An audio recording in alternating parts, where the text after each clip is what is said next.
Hello, Vacho. Let's start the question. And the question says, explain briefly why NO is paramagnetic whereas NO positive is diamagnetic.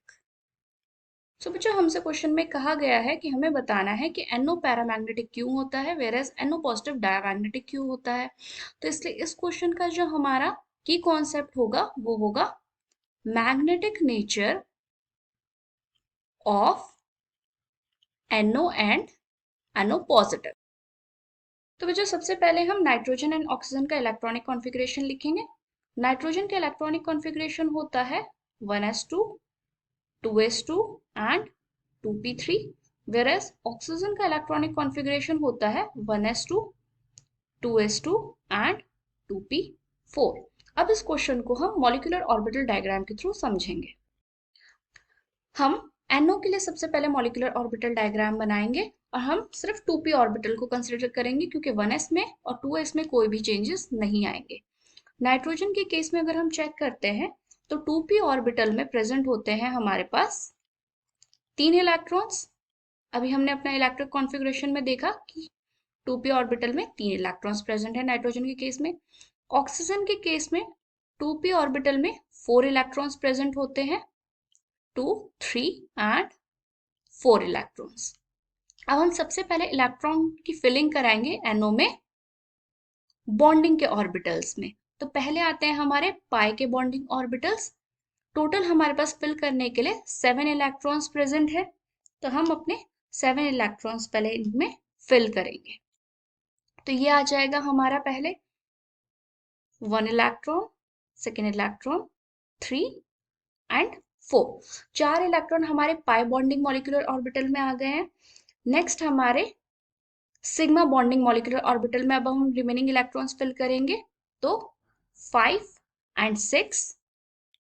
Still हमारे पास एक electron remaining है fill करने के लिए, जो कि further आगे जाएगा एंटी बॉन्डिंग के मॉलिक्यूलर ऑर्बिटल में। तो पहले आता है हमारा पाई स्टार एंटी बॉन्डिंग और फिर आता है हमारा सिग्मा एंटी बॉन्डिंग का मॉलिक्यूलर ऑर्बिटल।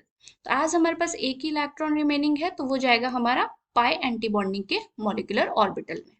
तो ये है हमारा MOT ऑफ NO। जैसे कि हमें दिखाई दे रहा है कि एंटी बॉन्डिंग के केस में हमारे पास एक इलेक्ट्रॉन जो है वो अनपेयर्ड प्रेजेंट है, बाकी के सारे इलेक्ट्रॉन्स पेयर्ड हैं। तो इस अनपेयर्ड इलेक्ट्रॉन की वजह से जो NO होता है हमारा वो पैरामैग्नेटिक नेचर रखता है। अब हम इलेक्ट्रॉनिक कॉन्फ़िगरेशन देखेंगे NO पॉजिटिव का। तो NO पॉजिटिव का MOT कंस्ट्रक्ट करने के लिए हम अपना सेम प्रोसीजर फॉलो करेंगे। नाइट्रोजन के 2p ऑर्बिटल में 3 इलेक्ट्रॉन्स एंड ऑक्सीजन के 2p ऑर्बिटल में हमारे पास होते हैं 4 इलेक्ट्रॉन्स प्रेजेंट।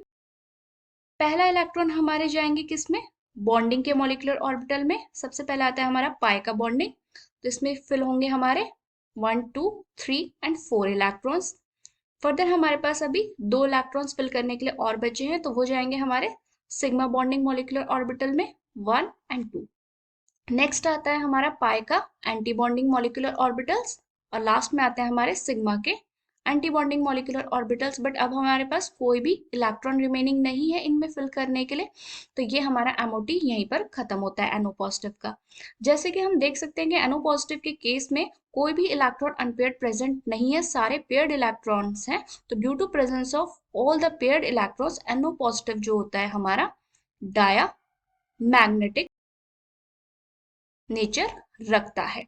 NO पॉजिटिव में हमने 6 इलेक्ट्रॉन्स इसलिए फिल करे थे क्योंकि NO के पास एक पॉजिटिव चार्ज है और जो NO के केस में हमारा वो एक अनपेयर्ड इलेक्ट्रॉन था वो NO पॉजिटिव के केस में डोनेट हो चुका है।